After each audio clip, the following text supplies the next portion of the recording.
one that's been doing work actually right across the GTA, will pay for 50% of the project. And then Markham, the city of Markham, will be borrowing the other 162 million, and I'll explain how that.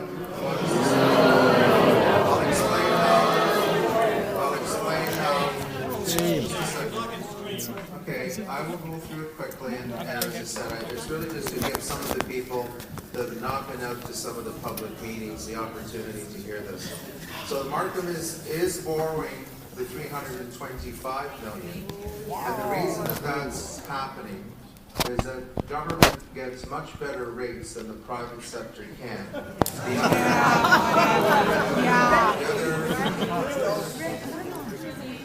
The other half that is coming from the private sector will be fully guaranteed and secured. And that report, as I said, will be coming forward and will not be advanced if in fact that isn't the case.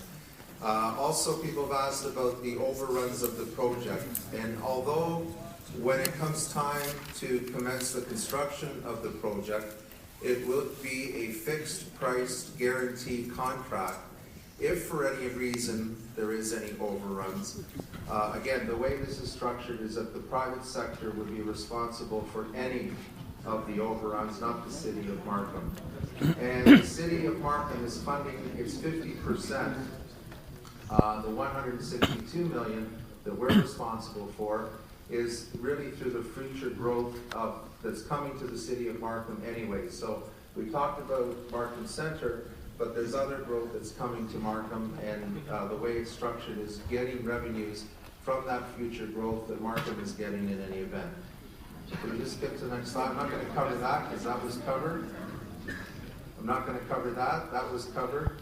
Our financial framework in terms of the revenue that would be generated for the 162 million that we're facilitating as the city of Markham would come from a couple of key areas. One of those is the arena revenues. So there will be a lease payment to the city of Markham. So GTA Sports and Entertainment and the Remington Group will be paying a lease to the city of Markham. There will also be a ticket surcharge on all of the events that will be held at the complex. So if you are going to see a concert, or you're going there to see a trade show, or you're going there to see a special event, you'll pay on your ticket price the price of the event that you're going to see, plus a ticket surcharge, except for any hockey event. The other okay, so let me just finish that, and we will commit, and like we did all last week, we had open houses for people to come forward and find out all this information. And I'm actually glad to see there's people here this evening. We did 3 nights last week. I'm happy to hold another night where we can go through this in more detailed fashion, even though not all of the final arrangements have been agreed to yet. Obviously, when those are agreed to, that'll be brought forward too as well. You saw the parking that's being proposed. The city of Markham will also be generating revenue from the parking that will be coming from the area itself. And then in terms of the talk about the future growth, our staff went back, looked at the average growth and units that got built in the city of Markham over the past 10 to 15 years. And I don't know what the average was, but I can tell you certainly in the last few years, there's been about 4,000 to 4,500 units added to the city of Markham, new homes that have been physically constructed in the city. And so based on some of that information, based on the future growth of Markham and calculating how many units that would mean over the next 10 years, and I want to explain this, when we look at these charges for new development, there's a part of this would only be applied for about 10 to 12 years, and that's more the single family homes. And then the Markham Centre area would actually be over 20 years, because it takes longer period for condominiums and high-rise areas to develop versus single-family homes. And I think we're more familiar with single-family home development in the city of Markham. So anyways, once our staff looked at all of the future growth, looked at the projected number of units on average, and they used a conservative figure, even after figuring that out, they applied a $5,000 special levy to single-family homes, $4,000 to townhouses, and $2,000 to condominium units. And that's all outside of the Markham Centre area, which you heard about tonight. So it's all of the growth that's happening right across the municipality. And when they applied that special levy, plus the special levy within Markham Centre, which is a higher levy, and really the rationale behind that is that those units that are sold closer to this facility should pay a higher levy towards offsetting the cost of the Markham share. So there's $4,500 for condominiums and $6,500 for townhouse units within Markham Centre. And just one last part. I'm not going to spend a whole lot of time on this because, as I said, I'm happy to hold another meeting where we can go into much more detail. The only other part, the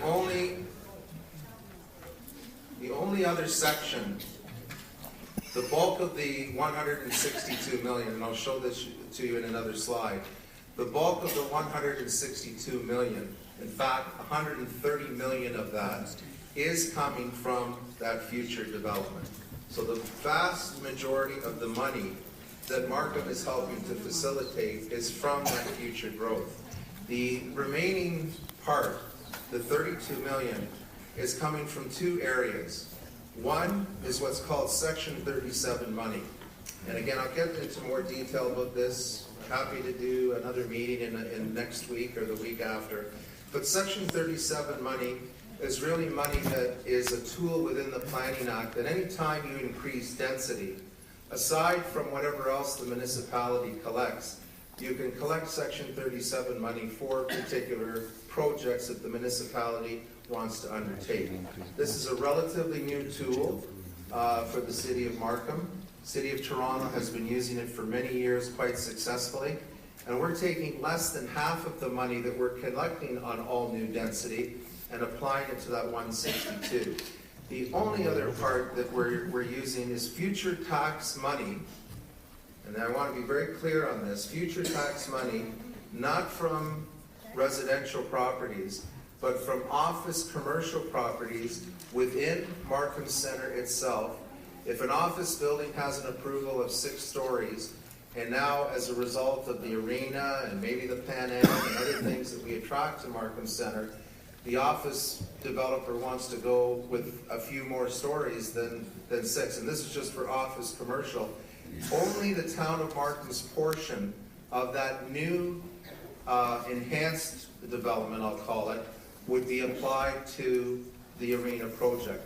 The rest of the building would still go into the general coffers and help pay for the municipal operating budget. So it's really newfound investment, and because of that newfound investment, because of the arena, we'll take just the Markham portion and apply it to the arena. Education will still get its full money from the new development, and so will the region, which also pays for services. So the next slide hopefully will give you, I think we can skip this part, it really talks about that. That's a graphic that I'll get into detail when the next meeting. I really wanted to get to the next slide. So this is just a synopsis of how it would work. The $325 million, which actually as PCL and BBB Architects continue to work together, they are said to us, they believe they can actually bring that figure down. And that was when they looked at this about a year ago, but there's still opportunities there. Whatever that price will be, whether it's $304 million, $310 million, or the $325 that we see here, it will be a fixed price contract to build the facility, and if there's any overruns for whatever reason, that will be the full responsibility of the private sector.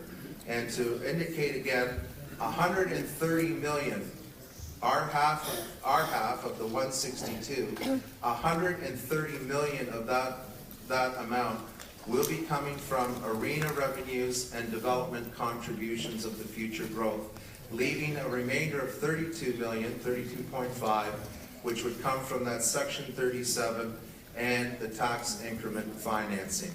And that is the result of not having to raise property taxes to raise money to help pay for our half of the arena. Now, I can get into more detail about other aspects of this, but I'm going to leave that for another night. But I think in fairness, people needed that overview as well.